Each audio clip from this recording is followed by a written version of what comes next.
Queridos hermanos en nuestro Señor Jesucristo y en María Santísima, vamos hoy como iglesia, como familia, como el pueblo de Dios, a dejarnos iluminar por el Evangelio de este jueves de la sexta semana del tiempo ordinario.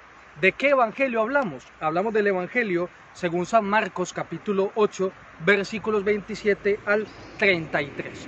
Pues bien, queridos míos, vamos a plantearnos esas preguntas que siempre nos hacemos. Antes, vamos a hacer una aclaración. ¿Veis ahí este río tan bonito que tenemos? Este paisaje tan maravilloso, pero al otro lado de la cámara, pues hay una calzada, hay una carretera y pues van coches de aquí para allá. Pero bien, siempre me gusta hacer las cosas, siempre nos gusta hacer los vídeos de forma espontánea y es lo que hay.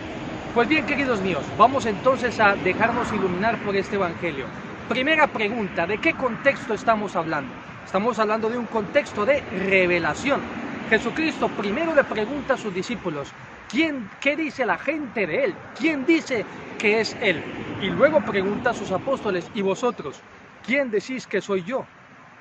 Y luego en ese diálogo surge esa palabra maravillosa y esa palabra clave, el Mesías, el anunciado por los profetas, el Rey de Israel y también el siervo sufriente de Yahvé. Entonces estamos en un contexto de revelación.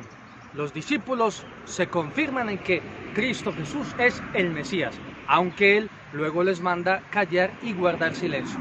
Este es el contexto, queridos míos, un contexto de revelación. Todo el Evangelio, toda la Escritura es revelación, pero en este día Jesucristo se manifiesta, se revela delante de los suyos como el Mesías.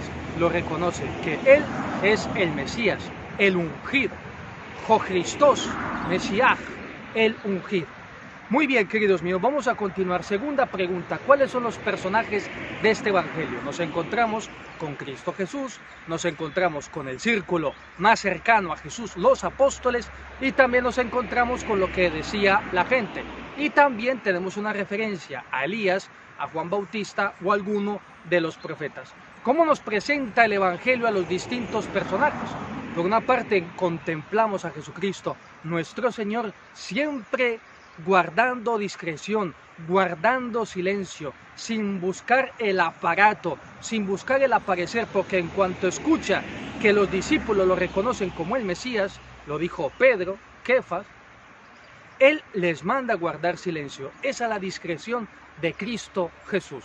Luego también contemplamos a los apóstoles que han acertado, en especial Pedro, al confesar a Jesús como el Hijo de Dios, el Mesías, el que iba a venir.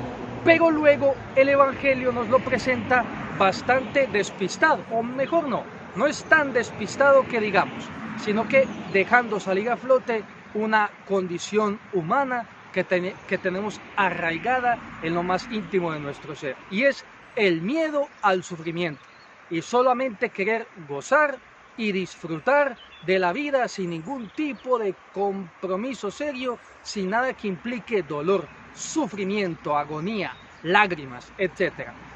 Pues bien, queridos míos, porque claro, lo que Pedro pretendía era que Jesucristo no sufriera y solamente gozar de ese aspecto positivo, lumínico del mesianismo de Cristo Jesús. Muy bien, contemplamos a Cristo Jesús discreto, silencioso, contemplamos a los apóstoles que han acertado en el seguimiento del Mesías, de aquel que ha sido anunciado por los profetas, contemplamos a Pedro manifestando su debilidad, porque imaginaros, o sea, el gesto es que él toma a Jesucristo nuestro Señor y se lo lleva aparte, como para que deje de decir cosas que no son y para que no eche un tinte negro sobre aquel momento tan maravilloso. No, queridos míos, no es un tinte negro, es una dimensión intrínseca del ser humano mientras estemos en este mundo, el sufrimiento, el dolor. Muy bien, Jesucristo, los apóstoles, Pedro con el desacierto, y luego también podemos encontrar a Satanás, esa referencia, ponte detrás de mí, Satanás. Tú piensas como los hombres, no como Dios. Ahí tenemos el contexto de revelación, tenemos a los personajes, tenemos también los diálogos. Cuando Cristo Jesús, ¿quién dice a la gente que soy yo? Unos que Juan el Bautista, etcétera. Él les preguntó: ¿y vosotros quién decís que soy? Tomando la palabra Pedro le dijo: tú eres el Mesías. Queridos míos, esta pregunta también nos viene muy bien a nosotros. ¿Quién es Jesús de Nazaret para ti? ¿Es alguien que aparece y desaparece? ¿Es alguien a quien de vez en cuando escuchas o no escuchas? ¿Es alguien que te mueve el piso un día sí, otro no? ¿Quién es Jesús de Nazaret para ti? Queridos míos, es importante que nosotros lleguemos a esa experiencia en la cual nosotros podamos decir: Jesucristo es mi Señor, mi Salvador. O sea, la pregunta del día de hoy: ¿y tú quién dices que soy yo? Te pregunta Jesucristo a ti. Entonces es importante que nosotros lleguemos a esa experiencia de decir: Jesucristo, tú eres mi Salvador, tú eres mi Señor, tú eres mi Redentor, tú eres mi Pastor, tú siempre estás ahí. Porque, queridos míos, si la respuesta no es esta, estamos mal. Porque precisamente, y el Evangelio hace alusión al misterio de la pasión, Jesucristo se dejó crucificar, fijar con clavos para estar siempre ahí, contigo, en tu vida.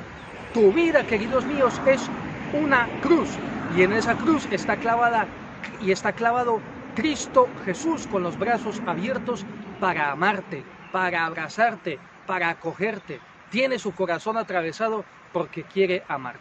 Entonces es importante, porque si la respuesta es esta, que yo muchas veces en mi vida tuve esta respuesta: sí, Jesús es alguien bueno, es alguien que de vez en cuando, a quien de vez en cuando escucho, no, pero tenemos que llegar a ese convencimiento: mi Salvador, mi Señor.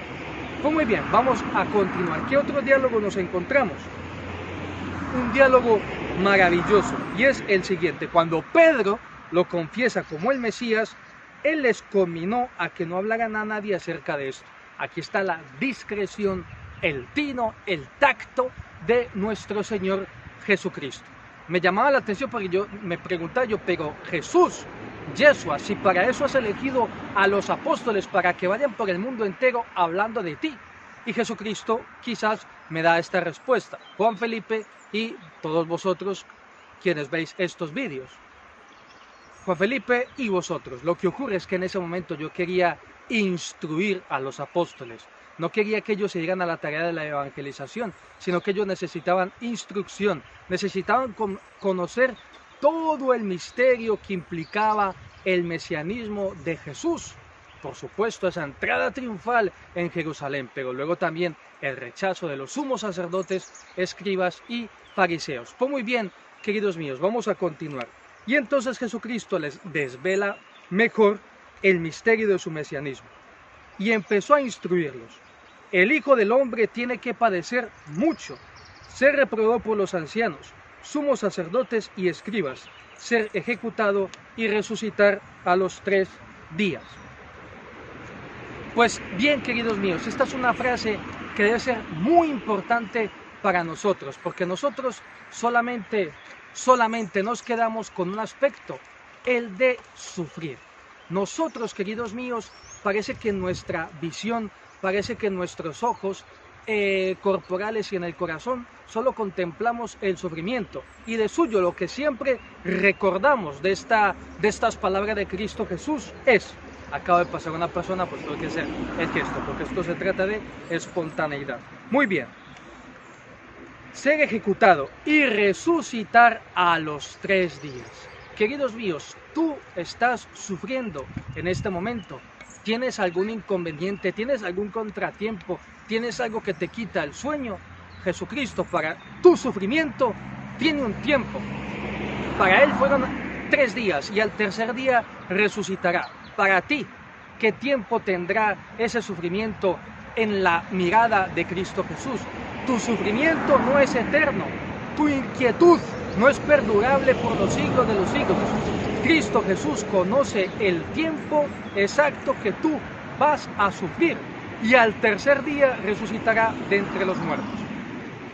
Entonces es importante también que nosotros, contemplando, leyendo este Evangelio, abramos nuestro corazón a la esperanza. Dejemos atravesar ese rayo de luz que nos ofrece Cristo Jesús en el Evangelio, y abrámonos, queridos míos, también a la alegría. abrámonos al consuelo, queridos míos, porque repito, si nosotros solamente nos quedamos con esta parte. Y el Hijo del Hombre será rechazado por los sumos sacerdotes, escribas y fariseos. Y ahí está. Y pues esa es nuestra vida, sufrir, sufrir, sufrir. No, pero sigue la palabra de Dios. Y al tercer día resucitará. Queridos míos, la última palabra en nuestra vida es anastasis, resurrección, levantarnos de entre los muertos para permanecer arriba. Eso significa la palabra resurrección. Ana, arriba, estasis, permanecer. Entonces, queridos míos, sí, Padre, para usted es muy fácil decirlo. Bueno, cada uno tiene su historia. La procesión va por dentro, pero por lo menos sí que quiero que hoy grabes en tu corazón este evangelio y sepas que después de tu cáncer, que después de tu esposo que te ha abandonado o tu esposa que te ha dejado atrás, la última palabra no es la soledad, no es la melancolía, no es la tristeza, no es el sinsentido. La última palabra es una palabra de luz y al tercer día resucitará. Padre, pero no aguanto más, esta espera se me hace ya insoportable. Bueno, pues aquí es donde entra el misterio de la pasión. Pedirle a Jesucristo, nuestro Señor, que nos conceda con Él esperar esos 3 días. Y como decimos 3 días, decimos un mes, decimos 7 meses, decimos un año, decimos 2 años, el tiempo que sea. Pero siempre sabiendo que la última palabra es una palabra de luz. Y más que una palabra de luz, es un acontecimiento, la resurrección de nuestro Señor Jesucristo. Si caminas con Jesús, si estás con Él, si caminas detrás de Él, algún día verás todos esos muertos abajo. El cáncer, la enfermedad, los problemas económicos, esos muertos quedarán ahí en la tumba y tú resurgirás brillante con Cristo Jesús. Pero, por supuesto, siempre me gusta que mis predicaciones sean con los pies en la tierra. Hay sufrimientos muy duros, hay situaciones muy difíciles, muy extremas, pero gracias a este evangelio podemos decir, agarrándonos a la cruz de nuestro Señor Jesucristo, de que la última palabra será una palabra de resurrección. Y repito, no es una palabra, sino un acontecimiento. Bien, queridos míos, para no alargarnos más, dejémoslo aquí. Y la bendición de Dios Todopoderoso, Padre, Hijo y Espíritu Santo, descienda sobre vosotros y os acompañe siempre.